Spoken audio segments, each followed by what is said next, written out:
कटनी शहर में ट्रैफिक व्यवस्था को सुव्यवस्थित करने हेतु इन दिनों यातायात थाना एवं अन्य थाना पुलिस द्वारा दोपहिया वाहन एवं ई रिक्शा की नियमित चेकिंग की जा रही है। निश्चित रूप से यह एक सराहनीय प्रयास है, क्योंकि ई रिक्शा की अव्यवस्थित आवाजाही से आम नागरिकों को अनेक परेशानियों का सामना करना पड़ रहा है। इसी कड़ी में भाजपा किसान मोर्चा के एक कार्यकर्ता को चेकिंग के दौरान रोका गया, जहां उससे विनम्रता पूर्वक अपने दस्तावेज प्रस्तुत करने हेतु महिला पुलिस अधिकारी उइके मैडम को आवश्यक जानकारी देना चाहिए। परंतु आरोप है कि अधिकारी द्वारा न केवल उसकी बात को नजरअंदाज किया गया, बल्कि अत्यंत अभद्र एवं असम्मानजनक भाषा का प्रयोग करते हुए कहा गया कि कोई सेलिब्रिटी हो क्या तुम, मैं महिला हूं, 2 मिनट में औकात बता दूंगी। इस घटना से आक्रोशित होकर किसान मोर्चा के पदाधिकारी मिशन चौक एकत्रित हुए और शांतिपूर्ण विरोध प्रदर्शन किया। प्रदर्शन के दौरान कोतवाली थाना प्रभारी अजय सिंह द्वारा कार्यकर्ता को समझाइश दी गई, जिसके पश्चात आंदोलन को फिलहाल स्थगित किया गया। प्रदर्शन स्थल पर यातायात थाना प्रभारी राहुल पांडे को ज्ञापन सौंपते हुए कार्यकर्ताओं ने दोषी अधिकारी के विरुद्ध कठोर कार्रवाई की मांग की है।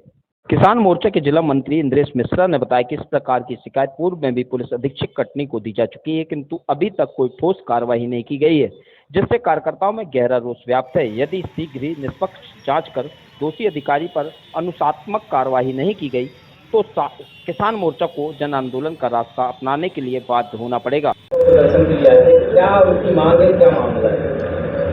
भारतीय जनता किसान मोर्चा के इंदिरा मिश्रा द्वारा यहाँ पर मिशन चौकी की जो हमारी यातायात चौकी वहाँ पर उपस्थित होकर एक हमें ज्ञापन दिया गया है।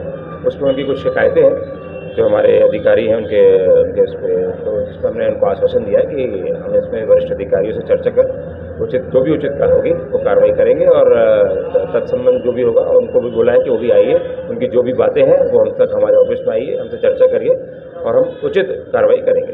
ऐसी क्या घटना घटी थी जिसके कारण बताएं जी? उनके द्वारा इसमें लिखा गया कि चेकिंग के दौरान किसी उनके कार्यकर्ता की गाड़ी पकड़ गई थी, जिस पर उनकी हमारे जो अधिकारी हैं उनसे कुछ बातचीत हो गई थी। उसी संबंध में उन्हें शिकायत दी, जिस पर हमने पूरा आश्वासन दिया कि हम सब उचित कार्रवाई जो भी होगी करेंगे। ये 4 तारीख को सोनम उइके करके यातायात में एक सूबेदार हैं, उनके लिए यहाँ पास एकत्रित हुए। वो हमेशा जो किसी से भी बात करती है वो अभद्रता पूर्वक बात करती हैं। उस समय भी उन्होंने बोला कि 2 मिनट में औकात दिखा दूंगी, मैं महिला हूँ। आप एक अधिकारी हो, सूबेदार हो, आपको शोभा नहीं देता कि आप महिला शब्द का इस्तेमाल करके दूसरों को डराने की कोशिश करें। मतलब इनके चारों तरफ से इनकी अभद्रता की हमेशा शिकायत आती है। अभी एक डॉक्टर फैमिली को भी इनने यही किया था। उसके बाद होंडई वाले को गाड़ी रोक ली गई थी, उसके साथ भी इसी तरीके से अभद्रता की गई थी। हमारे मोर्चे के जिलाध्यक्ष भी आए थे, उनके साथ भी आपने इसी तरीके से अभद्रता की थी। अगर आप हम लोगों के साथ ऐसी अभद्रता करते हैं तो आप सोचिए कि जो यहाँ पास आम लोग जाते हैं उनके साथ ये क्या बिहेव करते होंगे।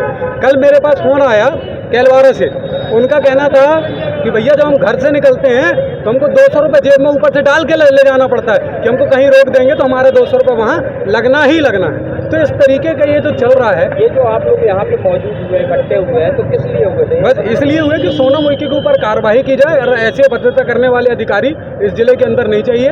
या तो आप इनको कहीं पे भी इनको व्यवस्थित करें या तो लाइन में बैठाएं। इनको शहर के अंदर इस तरीके से भद्रता करने के लिए खुली छूट आप लोगों का? हाँ, प्रदर्शन था और कुछ दिन इसमें प्रदर्शन चला और फिर उसके बाद अधिकारियों से बात हुई, ज्ञापन दिया गया और बच्चों का स्कूल था इसलिए चक्कर में थोड़ी देर के लिए रोक दिया। क्या आश्वासन दिया गया है? अब उसके की बयान होंगे शाम को और फिर उसके बाद उसकी प्रतिलिपि देने के बाद कार्रवाई की जाएगी। अगर नहीं होते, कार्रवाई नहीं की जाएगी तो इससे मतलब फिर घेराव होगा और बड़ी संख्या में घेराव करना पड़ेगा हमको मजबूरन। हम नहीं चाहते हैं कि हमको किसी के खिलाफ जाना पड़े, लेकिन अगर इसी तरीके से करेंगे, कार्रवाई नहीं होगी तो घेराव करेंगे। इंद्र मिश्रा।